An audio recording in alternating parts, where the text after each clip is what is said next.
Hello and welcome to CrossTalk Bullhorns, where all things are considered. I'm Peter Lavelle. Does Donald Trump have a different and new grand strategy for American foreign policy, a policy approach that is a departure from the past? If so, then what can we and the world expect? To discuss these issues and more, I'm joined by my guest, George Szamuely in Budapest. He is a podcaster at The Gaggle, which can be found on YouTube and Locals. And here in Moscow, we have Mark Sleboda. He is an international relations and security analyst. All right, gentlemen, crosstalk rules in effect. That means you can jump anytime you want, and I always appreciate it. All right, let's start out with Mark here in Moscow. You know, Mark, this program is about what kind of vision Donald Trump may or may not have, a grand strategy for American foreign policy. As everyone is aware, there's a lot of things going on in the world, and Trump is, even before becoming president in the last few weeks, have made some interesting proclamations about what he will or will not do. But I'm going to be unorthodox here and start it kind of in reverse. Mark, it's widely said that whoever the American people vote for, they get John McCain. Do we have John McCain coming into office? I actually would say no. There may be an attempt by the neocon, and when I say that, I use it in the shall we say, the modern bipartisan sense of the word. It's no longer truly conservative, but those committed to U.S. hegemony and primacy around the world, they may try to manipulate Trump, as they quite openly and clearly did so, according to John Bolton's memoirs, manipulate him back into that position. But I don't think that he sees international relations and geopolitics through that prism. In fact, I think whatever we may think about his conclusions and solutions, I think he's correctly identified the problem is that the U.S. is suffering from an enormous amount of, we might have previously said imperial overreach. Now we might say hegemonic overreach. It can no longer afford to be what it calls the policeman of the world or the military dictator of the world. And it needs to prioritize and come to grips with a world of rising great powers. Now, Trump's solutions to that is another question entirely, but I think he's correctly identified the problem, that the pursuit of hegemony and the benefits of it, the costs far outweigh the benefits to the United States today. So him and those around him have correctly identified that problem. The next question is, what is Donald Trump's vision and solution? Yeah, I mean, I think Mark really centers on the most important point: hegemony, and it's really basically how to maintain it. Now, we've had in the past, we've had this liberal order that has been used as a ideological cover, and what we've seen over the last few weeks for the incoming president is, you know, refreshingly a little bit of realism. But realism can be used towards maintaining hegemony as well. I mean, it's the same thing. It's just dressed up in a different way. George. No, I think so. And I think that's why it's so difficult really to get a handle on what's likely to come from the Trump administration. Trump really sees his next 4 years as a kind of civilizational renewal. I mean, he's going for broke. He wants to really make his mark on the world. And he wants America to get back to some vague idea of what it was. So this is very important for him to think that somehow there'll be a kind of cultural renewal of America. That's why it was significant that he appointed these three kind of elderly Hollywood stars as his emissaries to Hollywood, because I think he sees that as part of his civilizational rejuvenation. And part of that, I think, is his notion of going back to some idea of what America was before it embarked on World War II, before it embarked on this all the Cold War, its global alliances.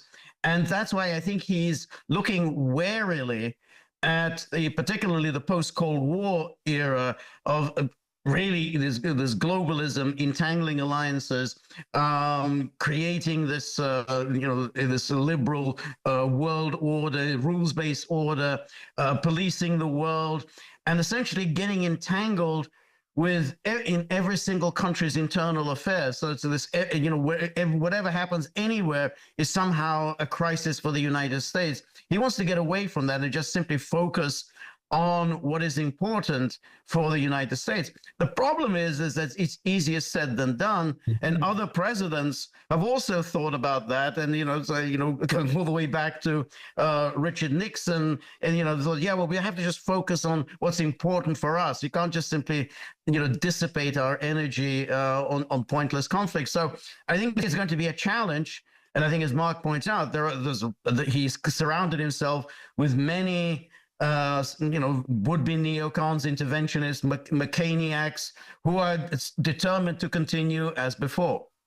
Yeah, well, Mark, the argument would be made, and it will be made against Trump in a matter of months, days, maybe hours after he takes office, is that, well, there's a certain way of doing business, and presidents, well, they come and go, but we have an established approach to governing the world through hegemony. I mean, we've seen this movie before. Trump did try the pulling out of troops from Syria, the easiest example, or making a bold overture to North Korea. We all know how these things ended. Why is it going to be different this time?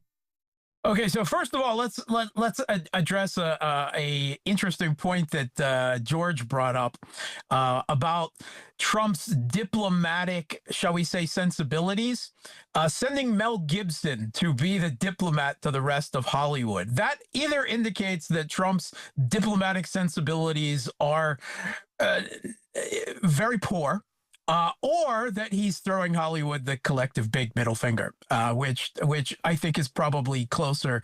He's effectively trolling Hollywood and letting them know who's in charge. I think that's more to the point. George also made a good point that dovetails into what you asked, is that previous presidents, although not quite in the same way, have also previously, within living memory, committed to a kind of reprioritization of the United States over its foreign policy entanglements. George W. Bush promised the same thing. And then his administration immediately said about trying to remake the Middle East. Bill Clinton did the same thing and then ended up beginning the carving up of Serbia in the middle of Europe, as well as getting entangled elsewhere around the world. So there is an orthodoxy of foreign policy, right? And this is, clearly decided on, Ben Rhodes called it the blob.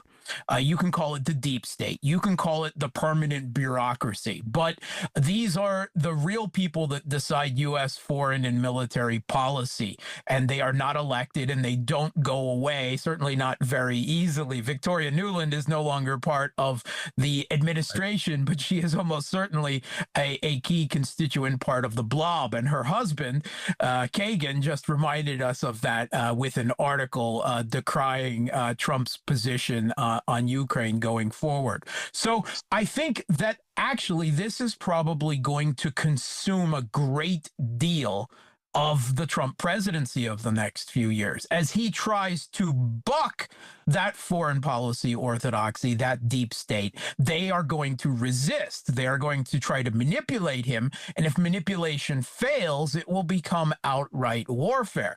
And we saw what happened to the last president who promised to scatter the CIA to the winds. He's shall we say, quickly exited the presidential scene. So I've often described Trump as a chaos bomb, and it's all a kind of like a bouncing Betsy one that goes in multiple different directions.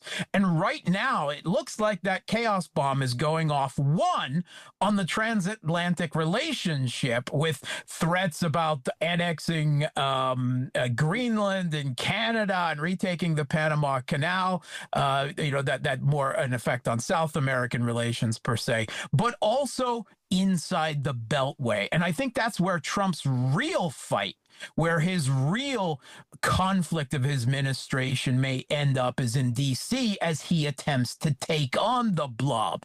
And that is going to be a rough ride for, well, Trump, everyone but outside powers may well decide to see that that is a point that they can take advantage of and exploit the situation. So, George, where are you putting your money, on the blob or Trump? Well, history would suggest that the blob will prevail. I mean, Trump, so far, he got off to a reasonable start.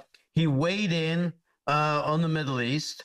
He applied pressure on Netanyahu, and he demonstrated to everybody that the previous administration could have done far more than it actually did to restrain Israel. And that is a hopeful sign, because, if we look back on history, actually, Republicans have been the only ones who have actually ever applied any pressure against Israel, going all the way back, of course, to Eisenhower himself, bludgeoning Israel to withdraw from Sinai. We know about Reagan getting on the phone to Menachem Begin, or, telling him to knock it off. Even the hapless George W. Bush said at one point that enough is enough, and put forward his famous roadmap that eventually led to kind of serious peace negotiation, the Olmert peace plan. So, Trump is actually, following in the tradition of Republicans who have actually, applied some pressure on Israel. And Trump demonstrated, well, he can do it. The question is, will he persist with this? Because he is going to come under a great deal of pressure, and it's already being applied against him, to knock it off. Same thing will happen with Ukraine.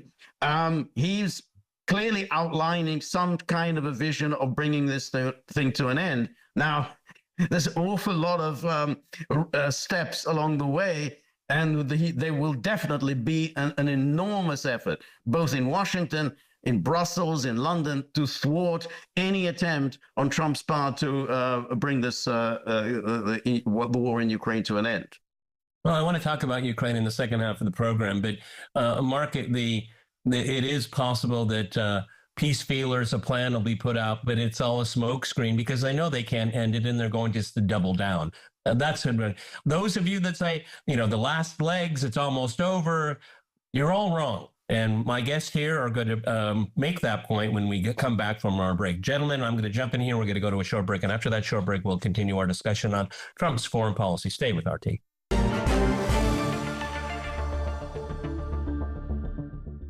Welcome back to CrossTalk Bullhorns. I'm Peter Lavelle. Here we're discussing some real news. Mark, I at the very end of the first part of the program, I mentioned Ukraine. And obviously, George has already pointed out that before he even becomes president, Donald Trump has made his will known. Let's put it that way. At least that's what media reports tell us about what's going on in Palestine, Israel. I'm still a skeptic about this. I think we're in the middle of something. It's not the end of anything. It may be the end of the beginning, but this is a picture. This is a situation that is far more complex. It's easy. Just take a win. I got to win. Okay, that's what public relations is all about. And we all know that Trump is interested in only wins, however that is defined. But I want to go, Mark. I want to go back to Ukraine. Well, we've seen the benchmarks moving out now from 24 hours. It's got to be all be taken care of in Ukraine before the inauguration. Now it's 100 days. It's 6 months. Kind of echoing what we said in the first part of the program. I'm sorry. I'm going to have to express my skepticism. The foreign policy blob, the deep state, whatever we want to call it, they're not going to give him a win here. Mark. Yeah, first of all, I was just going to ask, beg me for being permission to be a cynic and a skeptic on Trump suddenly bringing peace to the Middle East. We don't, of course, don't know what kind of leverage, what kind of carrots and sticks he's. What kind of quid pro quo is out there? Yes. Yeah, we don't know what the story is. But if anyone thinks that Netanyahu is cowed and is suddenly going to curl over and show his stomach to Donald Trump, I very much have doubts whether this ceasefire will last 24 hours or at least a couple of days into Trump's administration, and there's already signs coming from the Netanyahu administration that I haven't seen that they've actually ceased airstrikes on Gaza. Let's put it that way. But at least he made an attempt and made his will known, as you said. As to Ukraine, yeah, there's so much impetus behind this, and there's no question that Trump, one, doesn't like the Kiev regime's leadership, either the previous one or this one. He regards them as his domestic political enemies in the United States because of the way they quite stupidly and heavy-handedly wade into U.S. domestic politics on the issue. And then the clumsy attempts to manipulate him afterwards were transparent, even I think to Trump. And he certainly thinks it's not in U.S.'s shall we say, red line strategic interests. He thinks it's a waste of money. He also has nothing but contempt for the majority of Western political leaders in Europe who are the biggest, crusaders in this particular measure. And that brings up the obstacles to this. One of them has already been launched by one of Trump's political enemies, the Prime Minister of the United Kingdom, Keir Starmer, who evidently sent political operatives to the United States to campaign effectively for Joe Biden. Really dumb move there. But he was just in Kiev and signing a largely rhetorical and substanceless 100-year commitment security guarantee to Ukraine that really doesn't actually say much at all.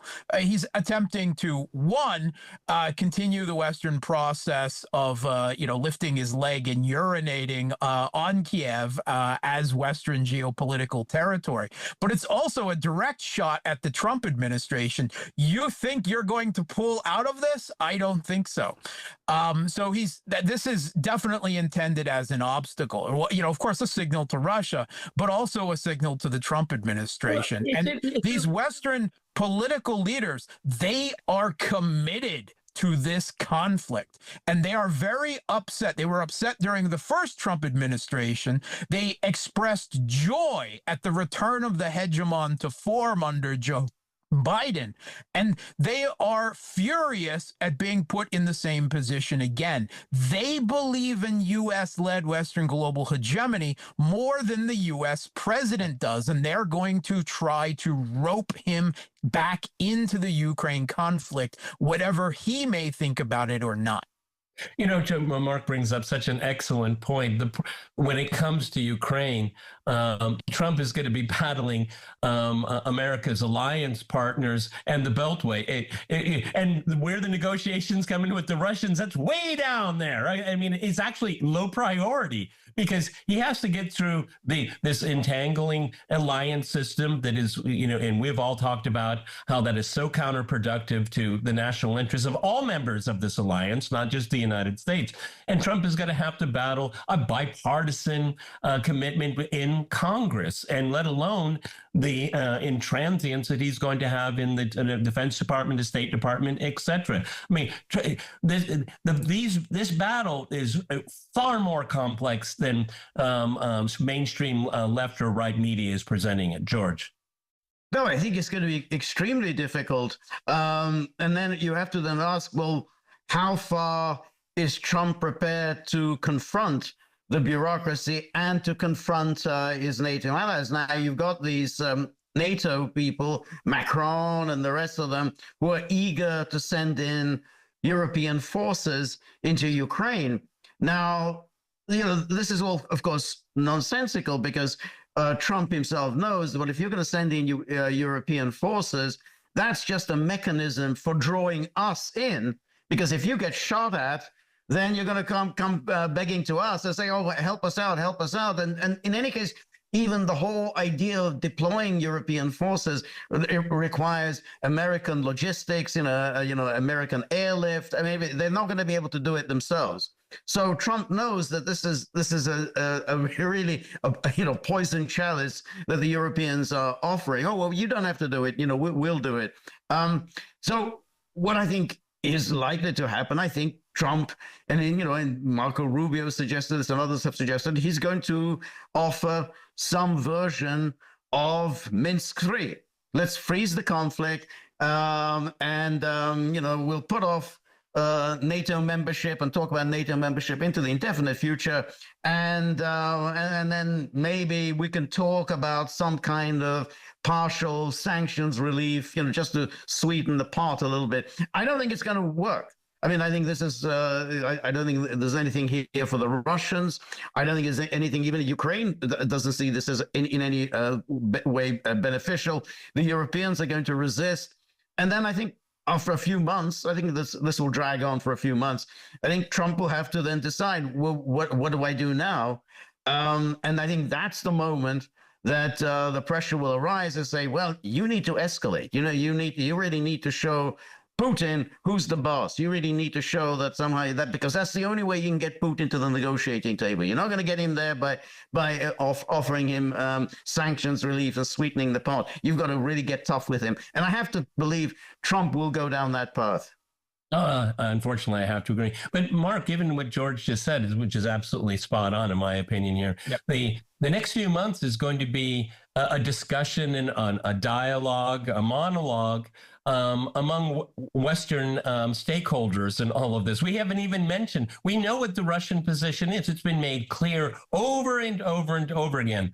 And that's as a point of the start negotiations, but we're not even there. We're not even there right now. It's going to be Trump against the NATO countries, members of the leadership in Europe, and the people that are going to thwart him like they did in his first administration. I think George is right. Escalation is virtually inevitable. Yeah, absolutely. I think that George is spot on. Russia, will have discussions with the Trump administration, certainly. And it's very likely that, from what we've heard, that Trump will actually want to meet with Putin, and they'll talk and they'll say, hey, it's really nice that we can sit down and actually talk to each other again. There's a lot of things in the world we need to discuss and have dialogue on. But as for your proposals, for Ukraine, you're on the losing side of this conflict. We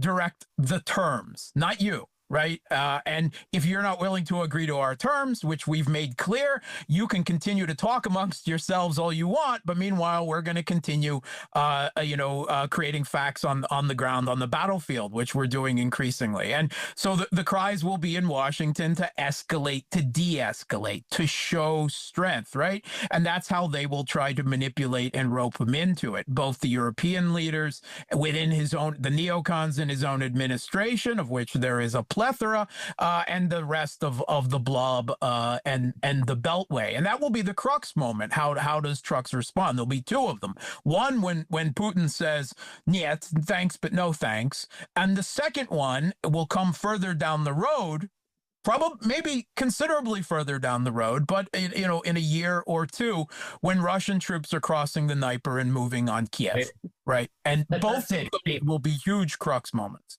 So, George, as this monologue, discussion, debate, et cetera, will go on week after week, month after month, because they're putting the goalposts further out, Ukraine gets weaker and smaller. So, I mean, what are they negotiating for? No, well, that's right. It's this cynical policy that's been initiated by the United States, which is, well, we're going to weaken Russia. We're going to bleed Russia. We're going to injure Russia. We're going to impoverish Russia.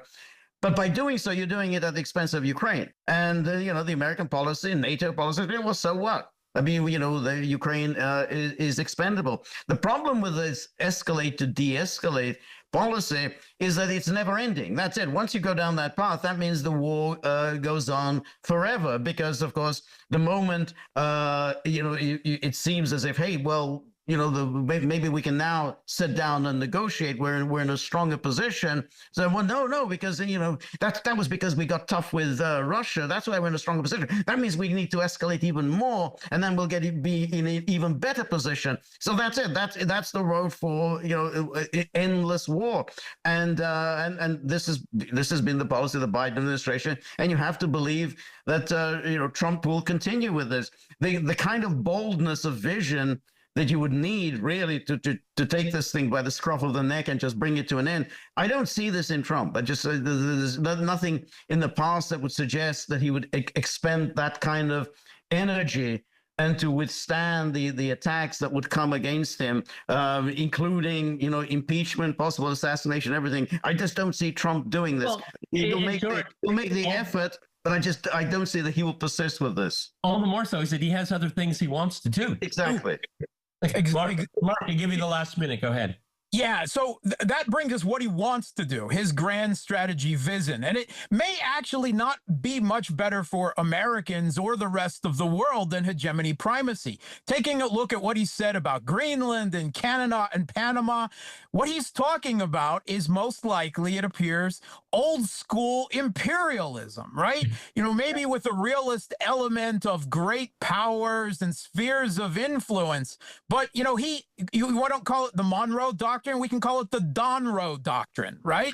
I mean, that's the Western Hemisphere is mine. I may not care about anything else. There has been surprisingly little objection from the New York Times and the Washington Post to Trump's suggestion that the U.S. takes control of Greenland, where it already has military bases, by one way or another. That's pretty amazing. Well, Mark, let me ask you real quick, because these are like easy wins. Is this part of the calculus that they go, I got Panama, I got Canada, and what about the Middle East? Well, what about Ukraine? Well, what about China? Well, okay, that's the way I kind of look at it. All right, gentlemen, we've rapidly run out of time. I want to thank my guests in Budapest and in Moscow, and of course, I want to thank our viewers for watching us here at RT. See you next time. Remember, crosstalk rules.